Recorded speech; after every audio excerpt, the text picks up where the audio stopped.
What are they going to do, right? Putin's not going to accede to Trump's demands to end the conflict on American terms. America wants to freeze the conflict now so that they can rebuild the Kiev regime's military and let Europe build up its military industrial complex, right? And let them, rebuild their own military industrial complex with interceptors and Patriot interceptors and Tomahawks and all these other things. These 12 munitions that the U.S. is running out of that they're screaming at the Pentagon to increase production of.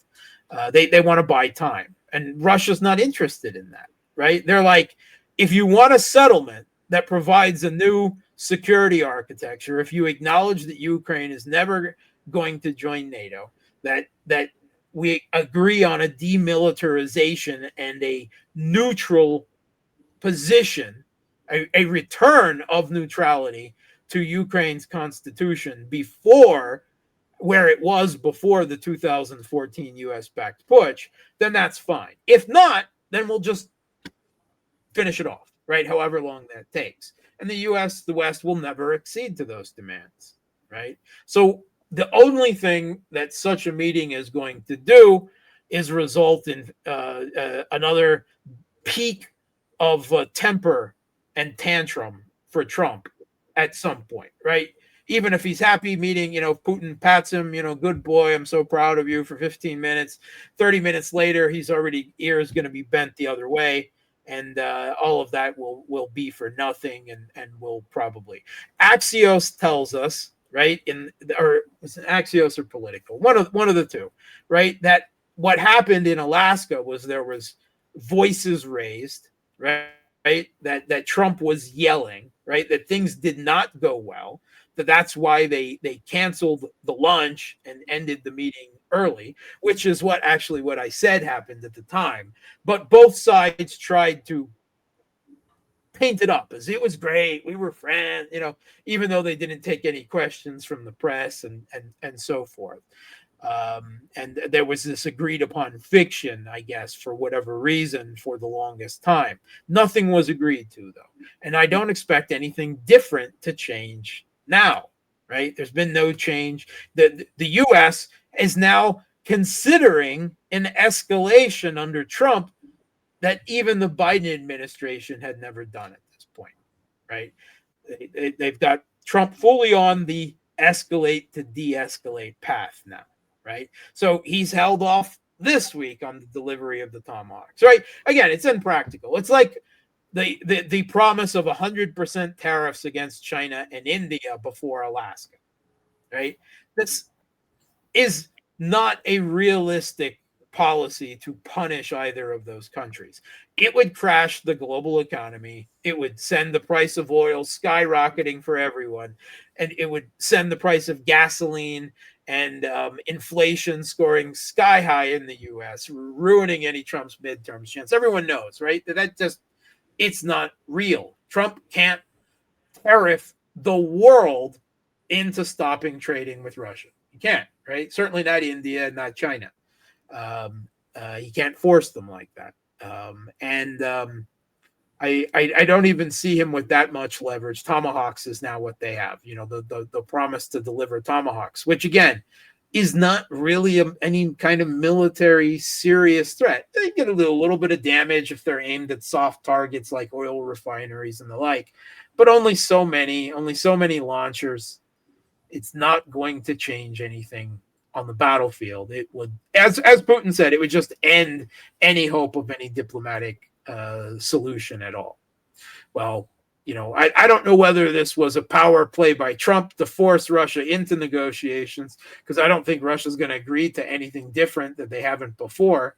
And I don't believe that Trump is going to be allowed by his handlers, by the U.S. deep state, the Europeans, to choose any other to agree to Russia's demands. So where does that leave us, right? Trump just wants to hang out with Putin in Budapest, right? How does Putin fly to Budapest? How does he get there, right? He can't cross the Ukraine, right? He can't fly over Poland or Romania, They are hostile countries, rabidly hostile. They're talking about a flight path that will go through Turkey, around into the Mediterranean, then through either Greek, or Bulgarian airspace, which either are still problematic because they're both members of the EU and NATO.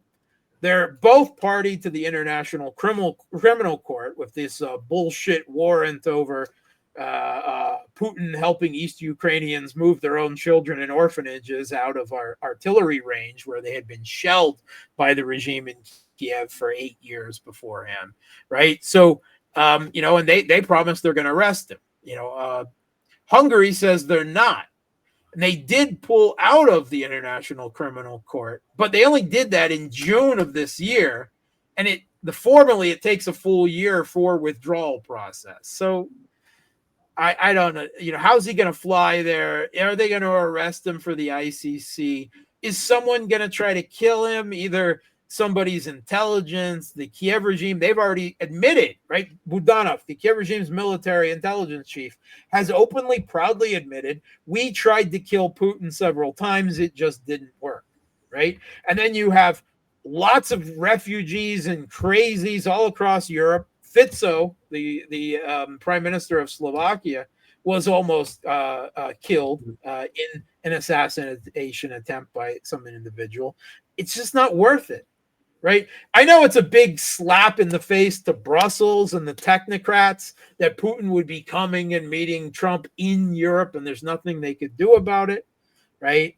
But is it worth all of these risks? Even if the risks are small, for what? I just don't see it. Like, if they wanted to meet Riyadh, Dubai, right? Real neutral territory where you can trust the people there. Budapest, Orban is more reasonable, right? He's a realist, he's pragmatic, but Hungary is a landlocked country in the middle of Europe and NATO, right? And I just, as a Russian, I feel worry. I felt worry in Alaska, and I will be even more worried this time around. And at the end of the day, even if the risk is small, it's just not worth it because nothing resulted out of Alaska, and I don't expect anything to result to this. In fact, I fear that the biggest result will just be that Putin says "niet" again to Trump, and Trump gets angry and throws another tantrum and tries to escalate in some ridiculous way, beyond even what he's already talking about. So I do not have any hopes for a diplomatic process until there are some serious regime change, right? Either in Russia, which does not look likely to happen, in the Kiev regime, which also doesn't look that likely to happen, right? Zelensky seems to have a pretty firm grip, and he's literally revoking the citizenship of anyone who could be a political threat to him, as he did to the mayor of Odessa this week. Trump is in for another few years unless he gets killed, and then they just get J.D. Vance anyway, so I'm not so sure that's an improvement. And it's very hard in Europe, right? Simply because of the management of the political systems. Even with the popularity of the Alternative for Germany and the National Rally Party, they're just still blocked out by the lingering remnants of the center-right, center-left shuffle dance. They can get a plurality, but they can't get a majority. And that means that effective political. Yeah, there can be a change of government in Slovakia, in Hungary, in Czech, as there was with Babiš being reelected. But these aren't countries that really matter, right? The countries that really matter, we've got the UK with Starmer, France with Macron, and now in Germany with Merz. And all three of those are absolutely obsessed with to the detriment of their neglecting their own domestic economic and political situation. They are obsessively focused on conflict with Russia in Ukraine or anywhere for that matter. It just, they're literally driving their countries into suicide in pursuit of this. I mean, it is the quintessential Moby Dick Captain Ahab story here with these three figures. And they still imagine themselves as strutting European powers on the stage. And the I hate to tell them, but the age of the British Empire, the age of the French Empire, the age of Nazi Germany, they're all well and over. And these three leaders just do not have either the military or the economic power to be strutting around imagining they're the cocks of the walk, when ultimately we need security guarantees from the US so that we can give security guarantees to Ukraine, right? That's pathetic. That's pathetic. And to tell you the truth, the Kremlin just tries to ignore them. They don't have any hope of engaging with the Europeans, right? You know, at least Putin still believes that there's some reason. But like I said, there's disagreement now in Russia. Other people within the Kremlin and growing voices in the Russian media and society say, why are we bothering to play this game with Trump? Nothing is going to come of it. Just finish the war. Get it over with, right? I mean, even if it's not going to be quick, let's not play these games anymore. It's frankly beneath our dignity, and it's beneath your dignity. But Putin seems pretty set on continuing. I mean, he's always tried a diplomatic solution, perhaps far too long. I mean, he himself has admitted his biggest mistake as a president has been that he didn't do something in 2014 when the Ukrainian government was overthrown in a West-backed putsch.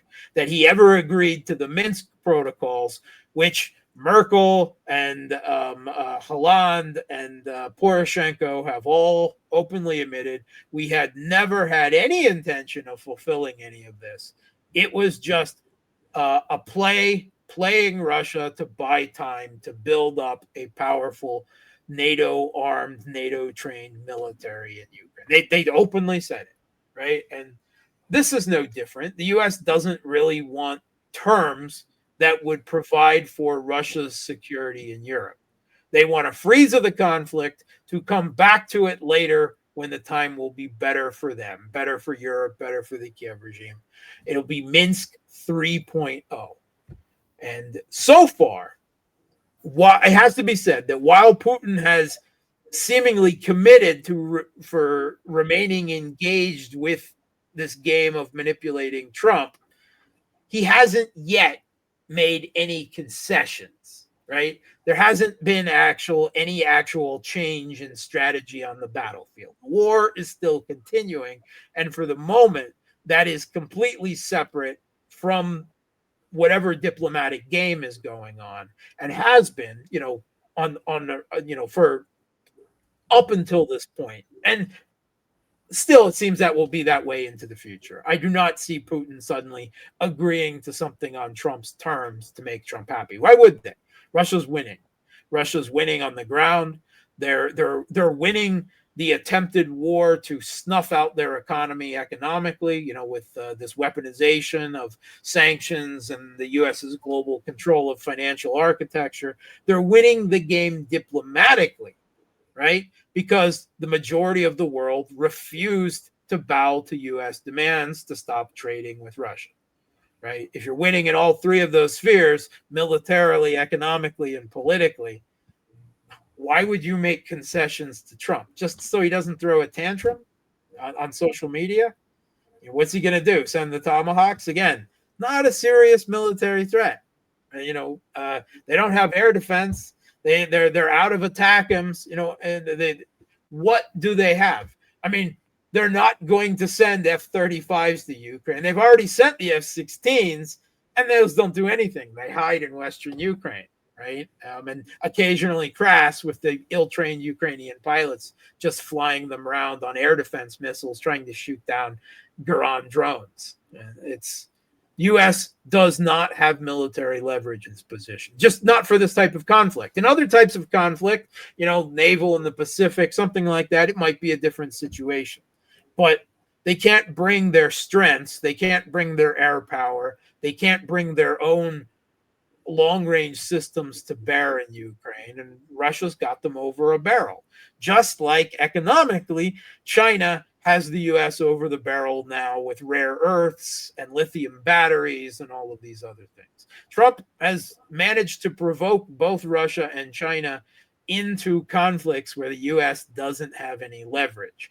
One militarily against Russia and the other economically against China.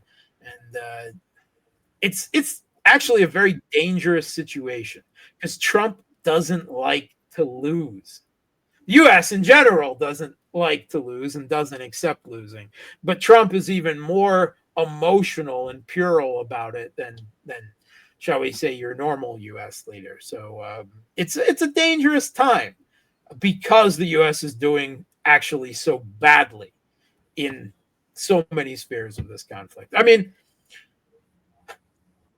I think that I have the utmost respect for India as a state, as a people. I'm fascinated by Hinduism. I love India, right? I've been there and I enjoy the country. And I've always felt, though, that India's has not lived up to its geopolitical potential in terms of its, sovereignty and independence that it has to assert to take its rightful place as a great power, right? In a multipolar world. They've always disappointed. I have been disappointed in Modi for years into what I saw as kowtowing to a U.S. in the West that really didn't do anything to India and demanded, policies in detriment to relations with Russia and Iran and other partners that India had. But Modi now is standing up. Even Modi is standing up to Putin now. And, I don't want to say they're all together because that's still tough to say, right? Let's say that China's standing up over here, India is standing up over here, Russia's standing up in the middle of those two, keeping things all nice and good. And they're all standing up against you use this word bully, right, to describe Trump's behavior. To me, that isn't quite strong enough to represent the blackmail, the threats, the mafia style tactics, the way that he resorts to threats, economic blackmail, military blackmail to force things on other countries rather than, I don't know, say a diplomatic outcome. But now even Modi is standing up to it and has said enough is enough, and the U.S. is just shocked. I mean, they were literally shocked that India just didn't bow over and stop trading with Russia on energy, which, to be fair, it would be very hard for India to do right now, right? I mean, where are they going to get energy from? They would then have to bid against the same energy that the Europeans are buying. The prices would be ridiculous. Inflation in India would go through the roof. Modi has managed what is a global inflation crisis and mitigated the effects of that for the Indian common people, largely because of now getting that cheap, relatively cheap, reliable supply of energy that used to go to Europe. So it would be very difficult for him to not do that at this point. So it's in his national interests, but it's also in the sense of India as a sovereign and independent country that just can't accept their supposed partner forbidding them who they can and can't trade with, whether that's Iran, whether that's Russia, or someone else. So, finally, India is standing up, and I, as much as I like India, I've been critical of the foreign policy before, but now when they deserve some due, I'm certainly going to give it to them. Thank you. True, so I think yeah, Trump is also just continuing to push his lies that India is going to stop buying Russian energy, and we'll see what happens. I mean, definitely India had to stand up to the bully because things were getting out of hand, and we had no other choice. And we don't work that way, like how you see Pakistan just literally kowtowing. Oh, that's awful. It's a. I mean, I'm not a huge fan of Pakistan, but I don't. I mean, I'm not in the same geopolitical context, right? So I don't have anything in particular against Pakistan, but they've been so obsequious. Them, I don't know who deserves it more, right? Mark Rutte rolling over and calling Trump daddy, right? The president of Azerbaijan and the prime minister of Armenia, kissing his butt, in repeated venues, being flown to Sharm el Sheikh when they have nothing to do with the Gaza ceasefire, just because they're reliable sycophants for Trump. Or Pakistan now, right? Pakistan's another. Give Trump the Nobel. Give Trump the Nobel. I mean, it's just. Did Trump really bring an end to the Pakistani-Indian conflict? Sure, he did. Not really, but whatever. Yeah. It's So embarrassing. It's embarrassing for Pakistan. I mean, Pakistan has their dignity as a country too, or but they don't right now. They don't. and they've managed to deceive Trump by selling him promises of non-existent oil and critical minerals. Well, they can join the club because Ukraine has done the same thing with rare earths and everything else. I mean, I don't know if Trump actually believes any of this. He So much of Trump's reality, he lives in his own world at this point, right? So, according to him, India is going to stop supplying Russian oil, according to a conversation with Modi that Modi says that they never had and never had any agreement with. According to Trump, everyone is dropping out of BRICS. They've all dropped out of it. No one even talks about BRICS anymore. They don't meet, right? Because he threatened them with tariffs, right? And it's the same thing. Ukraine is winning on the battlefield, right? I mean, he lives in an alt reality at this point that varies only slight resemblance to the world that you and I live in. Again, this is dangerous when the US president. Now, I don't know if he actually believes these things or whether this is just part of some propaganda bubble for the American people. I tend to think it's the former. I don't think he really knows. And that's more frightening, I think, to think that this clown, this idiot, that say what you want, and I had nothing positive to say about Joe Biden's corpse being propped up by the Blinken and Sullivan administration on either side of him. But as much as I disliked them and their policies, they were more competent than Trump. I maybe it's wrong to desire to say that I would prefer a competent enemy. Maybe I should be happy. But the problem is that Trump is so unpredictable.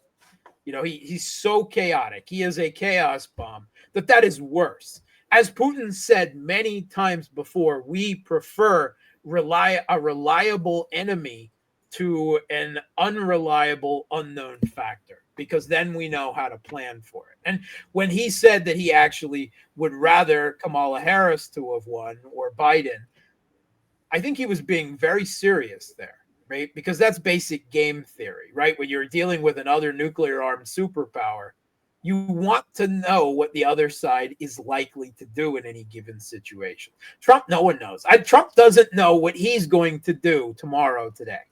I don't even know if he knows what he's going to do 15 minutes from now. What's his schedule look like? I mean, who's he talking to?